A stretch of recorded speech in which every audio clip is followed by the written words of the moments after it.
What is up, people? So I thought I'll update you on the LiverDoc situation, what's going on now. So I posted this update on Twitter already. If you use Twitter, follow me because that'll happen sooner because it's lower effort.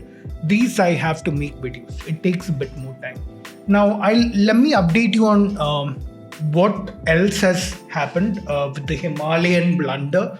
Yeah, I'm gonna call this that from now on. So we got to know exactly what they have in their ex parte legal order. The lawsuit is for 10 crore INR, which is about 1.2 million US dollars. Come to. I'll show you her. Okay, 1 second. Some tofu. Here's tofu. She's my cat. Okay, anyway, let's get back to the video. So first thing we need to know is what is an ex parte order and was this legal ruling by the court fair at all? So for that, I got a video here.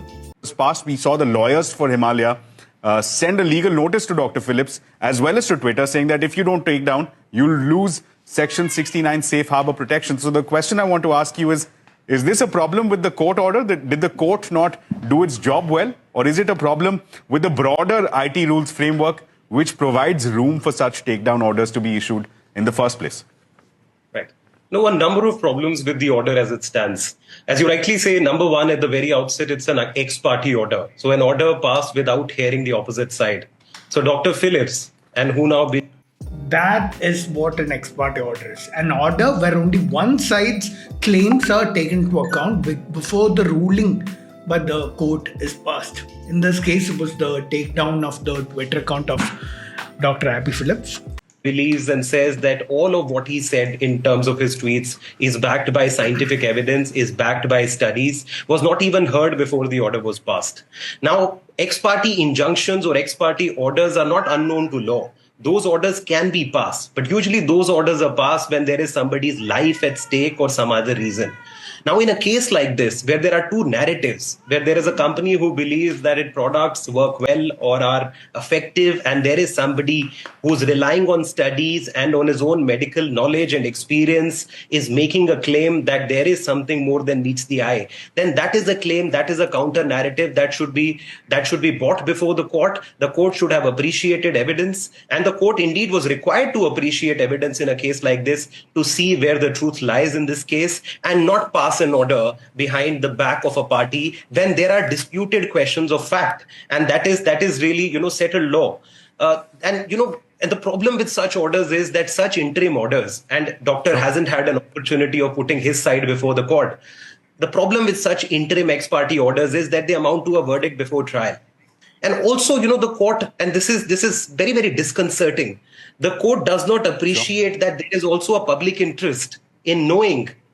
And that public interest in knowing has also been violated by shutting him down in an ex parte order. Matters such as this should be really matters of public opinion and not really courts of law. Also, it's a very, very disproportionate order in the sense that it could have been narrowly tailored for specific tweets and not the account per se and as a whole. So that's what happened to Dr. Abby Phillips. A court ruling was passed, an unfair, disproportionate court ruling was passed against him. It was only passed in the interest of corporate people at Himalaya. That's why we're calling it the Himalayan blunder.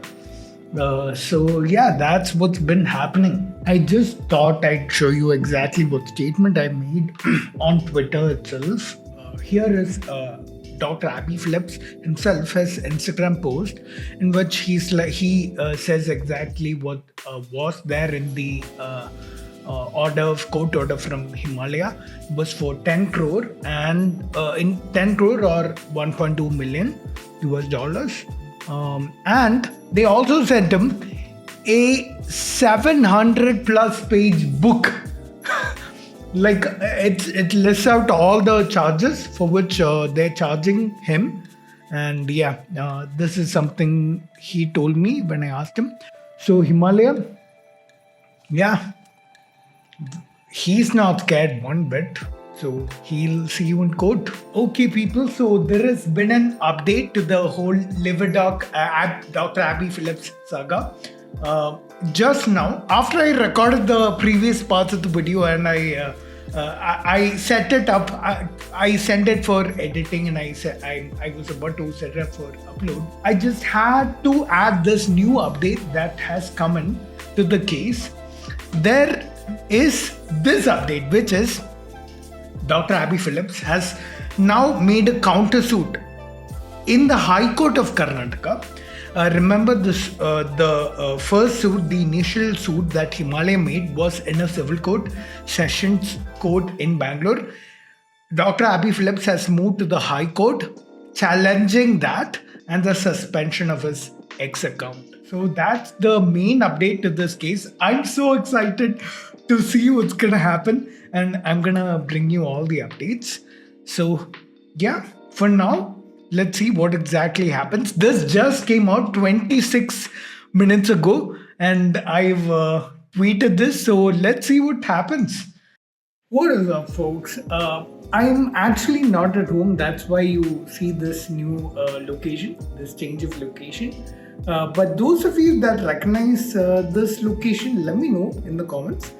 Now, there has been one more update.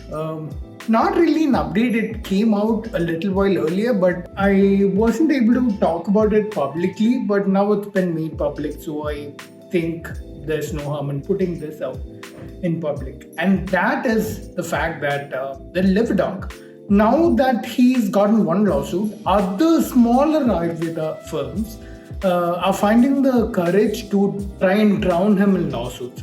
He's already gotten one more, and I've tweeted about it. This company, there's a particular tweet that they claim is apparently defaming them, and they demanded that tweet be taken down. And THELIVERDOC posts an apology tweet and give them 1 crore INR. Oh my god. Like, obviously he's not going to do any of these, and this is the tweet in question. You can see that the medicine has been analyzed. I believe in subsequent tweets he has provided the analysis reports. Only if this particular case, if as the lawsuit says, they're actually gonna go to court or take legal action, then we'll talk more about it. I don't have screenshots of the analysis, but we'll talk a little more about it. But for now, yeah, this is what has happened. Yeah, man. I mean, this is, like I said in my tweet, this is the epitome of trying to kick someone when they're down. Right, THELIVERDOC has to now work on that lawsuit, the paperwork for that lawsuit. That's a lot of work. Forget the finances of it. Let's assume all of us pull money together and financially help him cover the legal costs of this. He still has to expend more time and effort on all this to do the paperwork, and in the middle of all this, dealing with yet another lawsuit and how many ever more that are gonna come. It's just gonna be a pain for him, but again, I've spoken to him and he says he's not scared one bit. So yeah, we'll have to wait and see. But either way, I feel this is an intimidation tactic by this team. They're probably gonna withdraw this case once they realize the intimidation hasn't worked. But yeah, if anything does happen further in this case, I will be bringing you updates, and yeah, see you.